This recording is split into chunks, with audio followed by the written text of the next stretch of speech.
नमस्कार, रेशूज किचनमध्ये आपल्या सर्वांचे खूप खूप मनापासून स्वागत. वांग्याची भाजी म्हटलं की कशाला केलीस, मला आवडत नाही, माहिती आहे ना तुला, असे शब्द ऐकायला मिळतात.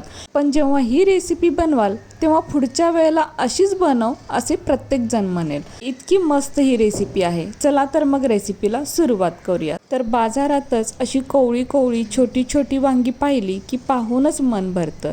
तर इथे आपल्याला अशीच वांगी घ्यायची आहेत. आता यानंतर एका मोठ्या भांड्यामध्ये थोडं पाणी घ्यायचं व यामध्ये आता थोडंसं मीठ टाकून ते व्यवस्थित मिक्स करून घ्यायचं. यानंतर आपण हे भांडं थोडंसं बाजूला ठेवूया. यानंतर ही कोवळी छोटी वांगी घ्यायची. तर वांगी मी इथे स्वच्छ धुवून घेतलेली आहेत. आता यानंतर वांग्याचे देठ आपण काढून टाकूयात. तर वांगी कोवळी असल्यामुळे हे खालचे देठ पहा अगदी हाताने सुद्धा सहज निघतात. यानंतर सुरीने याला अधिक चिन्ह म्हणजे असे उभे काप करून घ्यायचे. यामुळे वांग आतमध्ये चांगलं आहे की नाही हे सुद्धा कळतं. तर हे पहा, वांग अगदी हे छान आहे. तर आता हे वांग या मिठाच्या पाण्यात टाकायचं.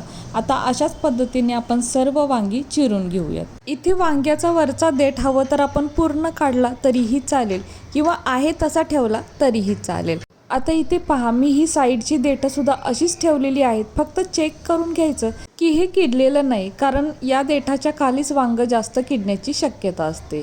तर आता यानंतरची जी वांगी आहेत ते मी देठ काढणार नाही, फक्त अशा पद्धतीने चेक करून घेणार, कारण ती दिसायला सुद्धा खूप छान दिसतात. पण जर वांग किडलेलं असेल तर तेवढाच भाग आपण काढून टाकला तरीही चालेल. तर हे पहा, इथे वांग किडलेलं होतं, मी तेवढाच भाग काढून टाकलेला आहे. आता यानंतर ही वांगी पहा, अगदी आपण जशी चिरून या पाण्यामध्ये टाकलेली आहेत अगदी तशीच राहिलेली आहेत, जरा सुद्धा काळी पडलेली नाहीत. म्हणून या पाण्यामध्ये थोडंसं मीठ आवर्जून टाकायचं. बराच वेळ राहिली तरी वांगी अशीच राहतात. आता हे आपण थोडं बाजूला ठेवून देऊयात. यानंतर इथे एक प्लेट घ्यायची व यामध्ये आता एक मोठी वाटी शेंगदाण्याचा कूट घ्यायचा. आता यामध्ये एक छोटा चमचा जिरे, छोटा पाव चमचा हळद, एक चमचा लाल तिखट व अर्धा चमचा गरम मसाला टाकायचा. तसेच बाइंडिंगसाठी 2 चमचे चण्याचं पीठ म्हणजेच बेसन घालायचं.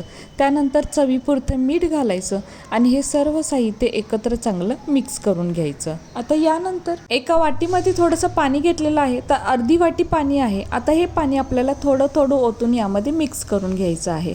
आपण यामध्ये बेसन घातलेलं आहे बाइंडिंगसाठी. यामुळे काय होतं, बाइंडिंगसुद्धा अगदी छान होतं आणि शिवाय याची टेस्टसुद्धा वाढते. तसेच थोडासा गरम मसाला आवर्जून वापरावा, यामुळे ही रेसिपी अगदी टेस्टी बनते. आणि हा जो मसाला आपण बनवलेला आहे ना, तो खूप घट्ट बनवायचा नाही, कारण यामध्ये बेसन घातलेलं आहे.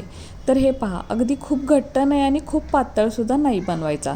तर इथे मला अर्धी वाटीमधलं पाव वाटी फक्त पाणी लागलेलं आहे. आता हा मसाला आपण थोडासा बाजूला ठेवूया आणि यानंतर आता जी वांगी आपण चिरून पाण्यामध्ये ठेवली होती या वांग्यामध्ये आपण हा मसाला भरून घेऊयात. तर वांगी घेताना थोडंसं पिळून घ्यायचं, म्हणजे पाणी पूर्णपणे निघून जातं. तर यामध्ये मसाला भरताना इतकाच भरला पाहिजे असं काही नाही, अगदी मस्त हे वांग भरून घ्यायचं आहे आपल्याला. तर हे पहा, मी इथे अगदी काट असा मसाला भरून घेतलेला आहे. अगदी हे असं उमललेल्या फुलासारखं दिसत आहे. तर अशाच पद्धतीने आपण आता बाकीच्या वांग्यांमध्ये सुद्धा मसाला भरून घेऊया. आता इथे सर्व वांग्यांमध्ये मसाला भरून झालेला आहे. अगदी जे आपण हे कट करून ठेवलेलं वांग होतं छोटंसं, यामध्ये सुद्धा अगदी मस्त मसाला भरलेला आहे. आणि इथे बघू शकताय थोडासा मसाला शिल्लकसुद्धा राहिलेला आहे. आता इकडे गॅसवरती एका भांड्यामध्ये मी थोडं पाणी गरम करत ठेवलं होतं. पाणी गरम झालेलं आहे. आता यावरती एक चाळण ठेवायची. आता चाळणीमध्ये आपल्याला ही भरून ठेवलेली वांगी ठेवायची आहेत. तर सुरुवातीला गॅसची फ्लेम थोडी मोठीच ठेवायची. पाण्याला उकळी आल्यानंतर गॅस एकदम बारीक करायचा. आता यावरती झाकण ठेवायचं आणि साधारण एक 5 ते 7 मिनिटातच ही वांगी अगदी छान शिजतात. तर एक 5 मिनिटानंतर आपण हे झाकण काढून पाहूया. तर हे पहा, सुरीने किंवा चमच्याने अशा पद्धतीने चेक करायचं. शक्यतो देठाच्या साईडला चेक करायचं, म्हणजे वांगी चांगली शिजलेली आहेत की नाहीत हे कळतात. आता पाणी गरम असल्यामुळे मी पुन्हा 1 मिनिट हे झाकण असंच ठेवलं होतं, पण गॅस बंद होता. आता 1 मिनिटानंतर आपण ही वांगी खाली उतरून घेऊयात. त्यानंतर गॅसवरती एक कढई ठेवायची. कढई थोडी गरम झाली की यामध्ये 1.5 ते 2 पळी म्हणजेच मोठे चमचे तेल घालायचं. तेल थोडं गरम झाले की एक छोटा चमचा जिरे घालायचे. तर जिरे असे चांगले फुलले पाहिजेत. त्यानंतर 7 ते 8 कढीपत्त्याची पाने टाकायची. तर पानेसुद्धा चांगली तडतडली पाहिजेत. यानंतर एक मीडियम साईजचा कापलेला कांदा घालायचा. तर कांदा पहा इथे मी थोडासा मोठा मोठा ठेवलेला आहे, असा सुद्धा तो खूप छान लागतो, किंवा आपल्या आवडीप्रमाणे बारीक किंवा मोठा चिरून घेतला तरीही चालेल. तर कांद्याचा हलका कलर बदलेपर्यंत कांदा या तेलामध्ये चांगला परतून घ्यायचा. यानंतर यामध्ये 1 चमचा आलं लसूण पेस्ट घालायची आणि आलं लसूण पेस्टसुद्धा हलका कलर बदलेपर्यंत भाजून घ्यायची, म्हणजे याचा जो कच्चेपणा असतो तो निघून जातो. आलं लसूण पेस्ट घातल्यामुळे हे रेसिपीची टेस्ट अजून वाढते, म्हणून 1 चमचा आलं लसूण पेस्ट आवर्जून वापरावी. आता जो मसाला शिल्लक राहिलेला होता तो मसाला सगळा या तेलामध्ये घालायचा आणि चांगला परतून घ्यायचा. यामुळे काय होतं, यामध्ये घातलेले मसालेसुद्धा छान भाजले जातात, म्हणजे फ्राय होतात. यामुळे ते अजूनच टेस्टी होतात.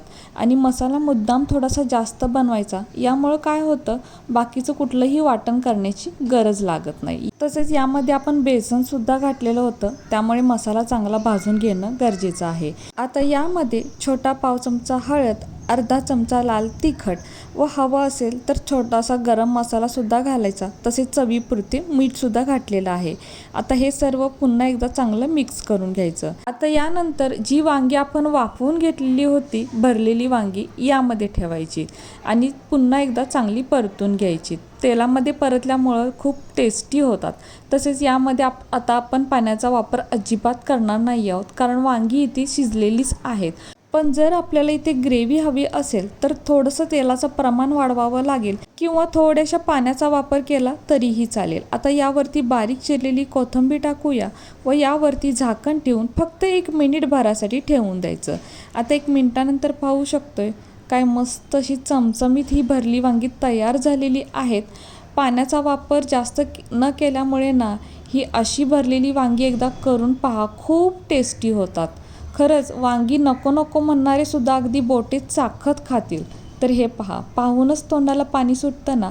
मला तर ही अशी वांगी खूप आवडतात. तुम्ही सुद्धा एकदा नक्की करून पहा. आणि बघू शकताय जास्त ग्रेव्ही नाही, पण अगदी मसालेदार अशी ही वांगी दिसत आहेत.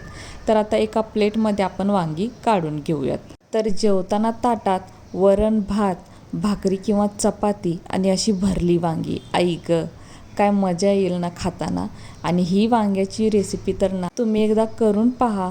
बाजारात जेव्हा तुम्हाला अशी वांगी दिसतील ना, तेव्हा तुम्ही घरी नक्कीच आणाल. इतकी मस्त टेस्टी ही रेसिपी तयार होते. अगदी 2 भाकरी जास्त खाल. बनवायला सुद्धा अजिबात वेळ लागत नाही आणि खाणारे अगदी बोटेत चाखत खातील, इतकी टेस्टी ही भाजी तयार होते. अगदी लहान मुलांपासून मोठ्यांपर्यंत सर्वजण आवडीने मागून खातील. आणि बघू शकताय, आहा, काय मस्त दिसत आहेत. आणि भाजी अजिबात लवकर खराब होत नाही. आपण प्रवासाला सुद्धा जाताना नेऊ शकतो. इथे जर जास्त शेंगदाण्याचा वापर करायचा नसेल तर अर्धी वाटी शेंगदाण्याने अर्धी वाटी खोवलेलं खोबरं वापरलं तरीही चालेल. अगदी टेस्टी भाजी तयार होते. आणि कोणतंही वाटण न करता अशी एकदम मसालेदार चमचमीत भरलेली वांगी तयार होतात.